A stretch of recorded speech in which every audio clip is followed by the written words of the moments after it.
In South Africa, there is a parallel trend with a growing shift towards consuming digital news sources due to increased smartphone adoption and affordable internet access.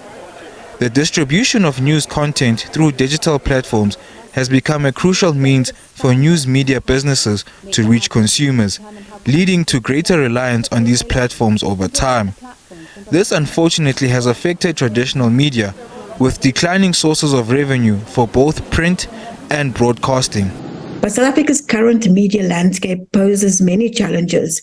These are driven by technological disruptions, most recently such as AI, artificial intelligence, social media-fueled pressures to tell stories faster amid a tsunami of misinformation and disinformation, online harassment, global challenges such as the war in the Ukraine, economic pressures, reduced newsroom resources post-COVID, and challenges to press freedom and freedom of information.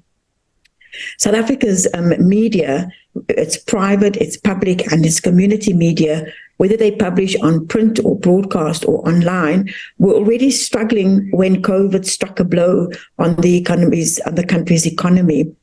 COVID brought the closure of magazines and small publications with the loss of up to 400 jobs in the early stages of the pandemic, while many media workers took pay cuts or were furloughed. Not all media workers received their full salaries when the lockdown was lifted, nor were all rehired as full-time staff. COVID pushed over the edge many organizations already in peril.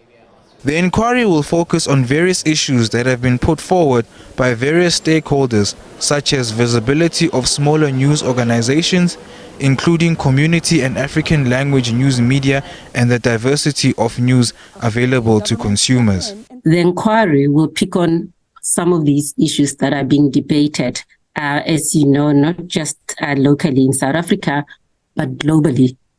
It goes further insofar as it will explore the impact of platforms on the diversity of news and sustainable entry and expansion of smaller and historically disadvantaged news organizations, the impact on news broadcasters, including the public broadcaster, and the emergence of artificial intelligence chatbots that may use media content to be trained and compete against the media at the same time.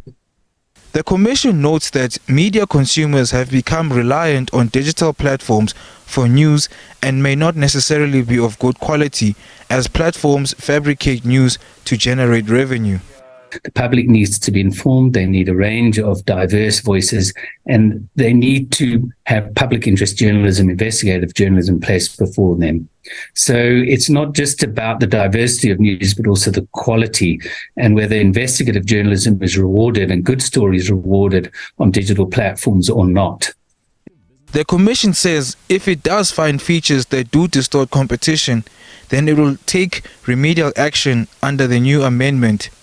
The Commission has powers to impose binding remedial actions. Mpumelelo Maphalala, SABC News, Johannesburg.